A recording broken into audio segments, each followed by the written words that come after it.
बोले गंगा मैया की जय, बोले सत्य सनातन धर्म की जय, बोले वैशाख महात्मा की जय। पतित पावनी कलिमल हारिणी मंगलकारिणी मोक्षदायिनी माँ गंगा मैया का ये पवित्रतम तीर्थ हरकी पैड़ी ब्रह्मकुंड है। वैशाख का पावन महीना चल रहा है। वैशाख मास में हम 13वें अध्याय पर पहुंचे हैं। यमराज ब्रह्मा जी की सभा में है। यमराज ने अपना दुख बताया, किस प्रकार कीर्तिमान नाम के राजा ने उसको युद्ध में पराजित कर दिया है। सब लोग अब वैकुंठ जा रहे हैं, नरक में कोई नहीं आ रहा है, मेरा काम खत्म हो गया, इसलिए मैं अपने इस्तीफा देने के लिए आया हूँ।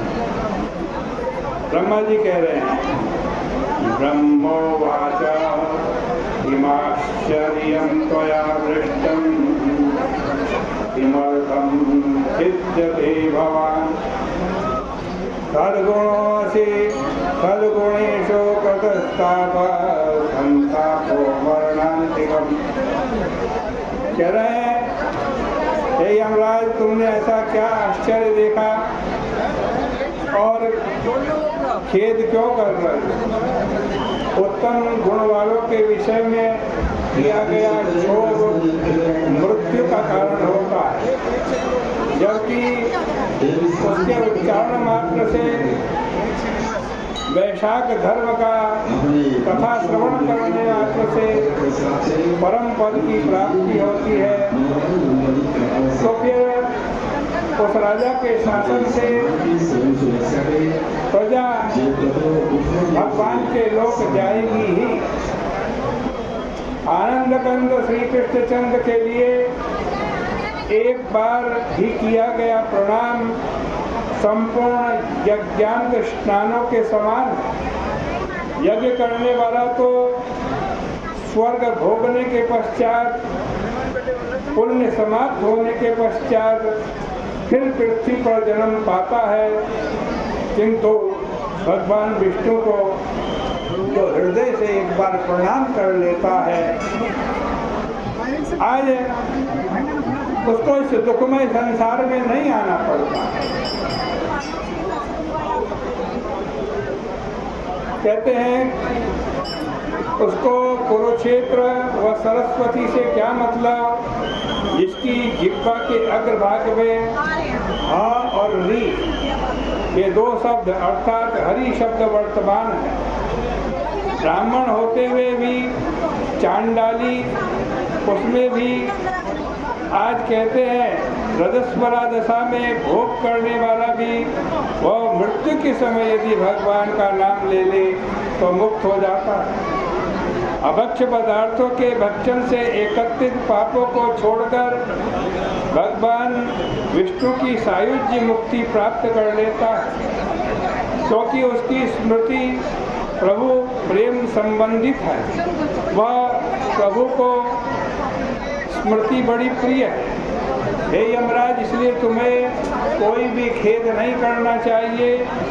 वैशाख नाम का मास भगवान विष्णु को उसी प्रकार प्रिय है जिसके सुनने मात्र से मनुष्य समस्त पापों से मुक्त हो जाता है। इस वैशाख मास के अनुष्ठान से मनुष्य वैकुंठ में जाता है, इसमें क्या कहना। मेरे भगवान पुरुषोत्तम जगत के स्वामी एवं पिता हैं। उनके परम प्रिय धर्मों को वैशाख मास में जो भी मनुष्य करता है उस पर प्रसन्न होकर भगवान सदा उसकी सहायता में तत्पर रहते हैं। हे यमराज, मेरी शिक्षा व शासन का प्रभाव उस राजा पर नहीं हो सकता। भगवत भक्तों का तो कहीं भी अशुभ अकल्याण हो ही नहीं सकता। जन्म, मरण, बुढ़ापा अथवा व्याधि का भी भय उन्हें नहीं होता।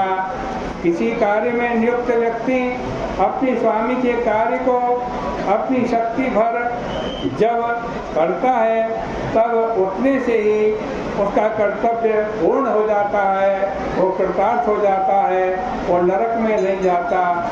और शक्ति से बाहर कार्य आने पर, शक्तिहीन होने पर स्वामी से निवेदन कर देना चाहिए और वह कर भी देता है।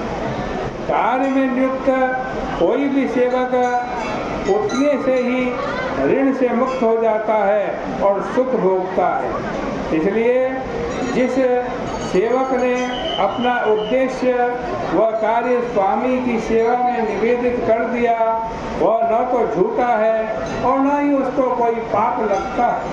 अपने कर्तव्य में लगे रहने वाले प्राणियों को पाप नहीं लगता।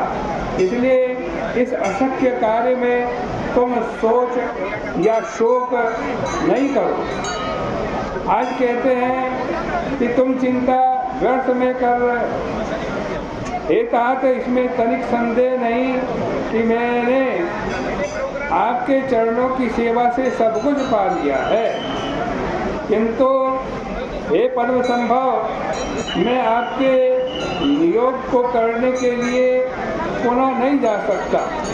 जब तक पृथ्वी मंडल पर उस कीर्तिमान नाम के राजा का शासन है, तब तक मैं नहीं जाऊंगा।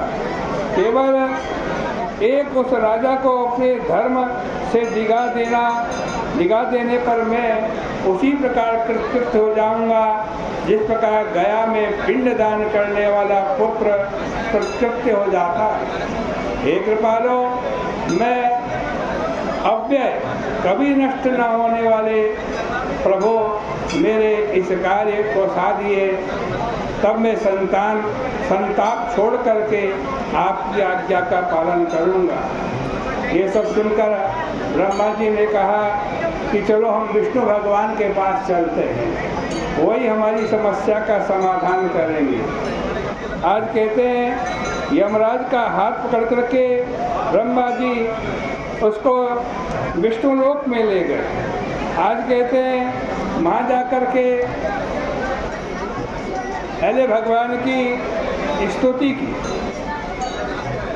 आज कहते हैं कि जब उस समय ब्रह्मा के द्वारा विशेष स्तुति किए जाने पर विष्णु भगवान प्रकट हो गए। तुरंत शीघ्रता पूर्वक ब्रह्मा और यमराज ने भगवान विष्णु को प्रणाम किया।